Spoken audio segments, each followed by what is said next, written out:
মানে থানা ধরছে, ধরার পরে গাড়িতে ফাঁসি গেছে। মসজিদের পাশে আমার তারা আক্রমণ করেছে।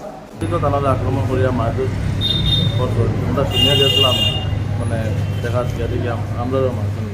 দেওরের কুপ্রস্তাবের বিরুদ্ধে মামলা দায়ের করাকে কেন্দ্র করে দুই পক্ষের মধ্যে সংঘর্ষে গুরুতর আহত হয়েছেন 3 জন। কাছাড়ের কাটিগড়া বিধানসভা কেন্দ্রের ভারত বাংলাদেশ সীমান্তবর্তী হরিনগরে ঘটেছে এই ভয়াবহ ঘটনা। অভিযোগ অনুযায়ী প্রায় 1.5 বছর ধরে ভুক্তভোগী মহিলার স্বামী কর্মসূত্রে ভিন রাজ্যে ছিলেন। এই সুযোগে স্বামীর ভাই শামীম আহমেদ ওই মহিলাকে বারবার কুপ্রস্তাব দিত, তবে মহিলা এতে রাজি হননি। এতে ক্ষিপ্ত হয়ে দিন কয়েক আগে অভিযুক্ত দেওর মহিলাকে শারীরিক নির্যাতন করার অভিযোগ উত্থাপন করেন। এরপর মহিলা কাটিগড়া থানায় অভিযুক্তের বিরুদ্ধে একটি মামলা দায়ের করেন। পরবর্তীতে তদন্তের সময় পুলিশ অভিযুক্ত শামীম আহমেদকে আটক করে। এরপরে মহিলার পরিবারের সদস্য ও অভিযুক্তের পরিবারের সদস্যদের মধ্যে সংঘর্ষ শুরু হয়। এই তীব্র সংঘর্ষে বেশ কয়েকজন আহত হন। সংঘর্ষের খবর পেয়ে পুলিশ ঘটনাস্থলে পৌঁছে আহতদের উদ্ধার করে কাটিগড়া এমজি মডেল হাসপাতালে পাঠায়। গুরুতর আহতদের মধ্যে নাসির আহমেদ চৌধুরী, জিয়াবুর রহমান চৌধুরী এবং শাহাবুদ্দিন চৌধুরীর অবস্থা সংকটজনক হওয়ায় তাদের প্রাথমিক চিকিৎসার পর শিলচর মেডিকেল কলেজ ও হাসপাতালে প্রেরণ করা হয়। এই ঘটনার জেরে পুরো এলাকায় চাঞ্চল্যের সৃষ্টি হয়েছে। ব্যুরো রিপোর্ট, আজকের বরাক। LIC जिंदगी के साथ भी जिंदगी के बाद भी। আজই আপনার পলিসি করতে যোগাযোগ করুন লাইফ ইন্স্যুরেন্স অ্যাডভাইজার সৌমিত্র পালের সাথে। যোগাযোগ নম্বর 9864012438।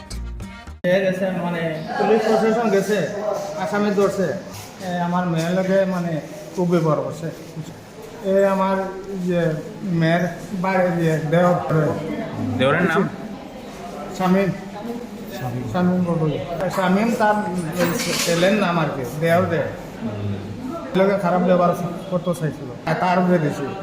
মানে থানা ধরছে, ধরার পরে গাড়িতে ফাঁসি গেছে। আমি দেখাইয়া মানে আরো আমার তারা দেখাইয়া আমি ওদিকে শর্টকাট আইয়া মানে গাড়িটা আইতে একটু ঘুরিয়ে আইতে লাগে।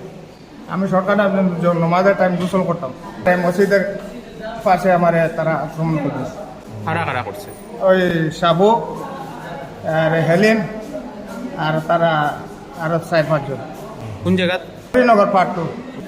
এরপরে আমার ইয়ে ছেলে বাতি আমার হাল্লা থেকে আমার অ্যাটাক করছে, তারা শুনিয়া গেছে। আহত কতজন হয়েছিল আপনারা?